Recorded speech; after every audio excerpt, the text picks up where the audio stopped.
But for a 12-year-old boy in Upper Silesia, history was just beginning. It was March 1945.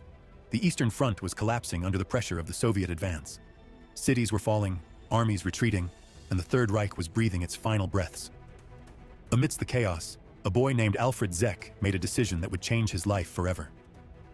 After hearing that wounded German soldiers were trapped in a nearby position under enemy fire, Alfred volunteered to help. With a handcart and remarkable courage, he rescued several injured men and brought them back to safety. A few days later, Alfred was summoned to the Führer's headquarters in Berlin. There, in a ceremony that was later photographed and published in the press, Adolf Hitler personally awarded him the Iron Cross, second class.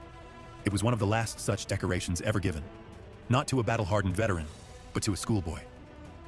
A boy who believed he had done what was right. The scene was striking. Hitler, tired and pale, stood before a child in uniform, the youngest ever recipient of the Iron Cross during the war.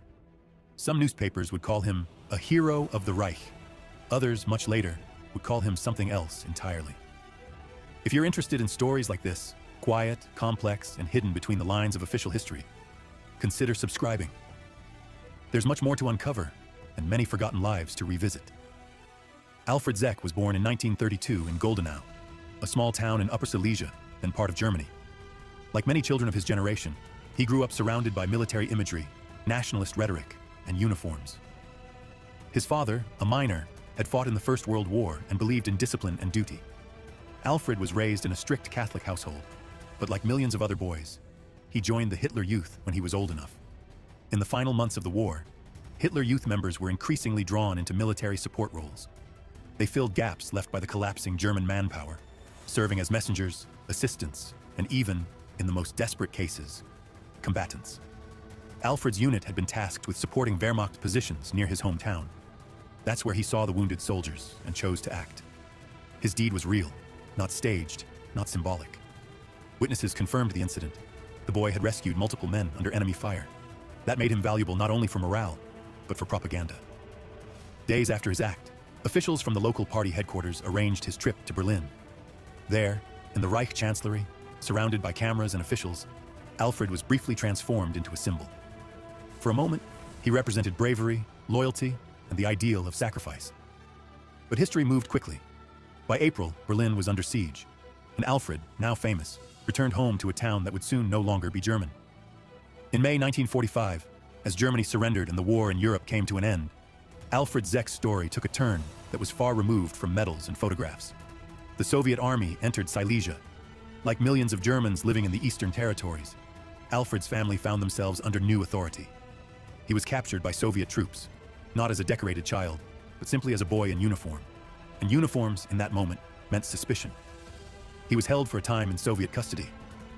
Precise details are scarce, but by most accounts, Alfred was interrogated, like many young members of the Hitler Youth, who had taken part in war-related activities. Because of his age, and likely due to his lack of actual combat involvement, he was released after a short period. However, freedom did not mean safety. In the post-war reorganization of Central Europe, Silesia was transferred from Germany to Poland under the terms of the Potsdam Agreement. For German families like the Zechs, this meant forced expulsion. Their home was no longer part of their country, and they were no longer welcome. Like millions of other ethnic Germans, they were ordered to leave, often with only what they could carry. The Zech family joined a wave of refugees moving westward, through uncertain terrain, past checkpoints and devastated towns. Hunger, cold, and grief followed them. The grand symbolism of Alfred's decoration in Berlin a few weeks earlier now seemed distant, irrelevant, even surreal. Their home was no longer part of their country, and they were no longer welcome. Like millions of other ethnic Germans, they were ordered to leave, often with only what they could carry. For the Zech family, the journey west was not just physical, but existential. Their language, customs, and community had become foreign overnight. In what had once been familiar streets, new signs appeared in a different script. Former neighbors vanished or remained silent. Alfred, once paraded as a symbol of loyalty, now walked beside his parents as part of a silent, uprooted mass, civilians without a homeland. They passed through makeshift camps, crowded train stations, and ruined cities. Food was scarce, documentation inconsistent, and the future uncertain. What remained of Alfred's brief fame was a blurred photograph and a sense that no one wished to speak of what came before. It was, in every way, a forced forgetting, personal and political. By the late 1940s, Alfred Zech was living in what would become the Federal Republic of Germany. He was no longer in the headlines, no longer a symbol, no longer in uniform. He trained as a carpenter and settled into a quiet civilian life. He married, raised children, and avoided public attention. He rarely spoke about his experience. According to family members and later interviews, Alfred did not seek recognition for his past. The Iron Cross he had received, once shown proudly in a newspaper, was kept in a drawer. The photograph of him with Hitler faded with time, and for decades, he remained an anonymous figure in a country still reckoning with its past. In post-war West Germany, the cultural climate discouraged the glorification of any wartime service linked to the Nazi era, even in cases like Alfred's, where a child had acted out of instinct rather than ideology. His story did not fit easily into narratives of guilt, resistance, or reconciliation. He was not a villain, nor a hero. He was, in the end, a boy and then a man, shaped by a moment that neither began nor ended with him. Only much later, in the 1990s and early 2000s, did historians begin exploring the role of children in the Nazi regime more systematically. As part of this research, Alfred's name resurfaced in academic studies, documentaries, and discussions about the use of youth in total war. He agreed to speak publicly a few times, with restraint and dignity, never dramatizing his past, nor denying its complications. Only much later, in the 1990s and early 2000s, did historians begin exploring the role of children in the Nazi regime more systematically. As part of this research, Alfred's name resurfaced. He was invited to take part in interviews and community discussions. In some cases, he declined. In others, he appeared briefly, always modest, always careful in how he spoke. When asked how he viewed his decoration, Alfred often answered with a pause. "I was a child," he once said. "I didn't think in terms of propaganda. I just thought they were hurt, and someone had to help." His words carried no bitterness, but no pride either.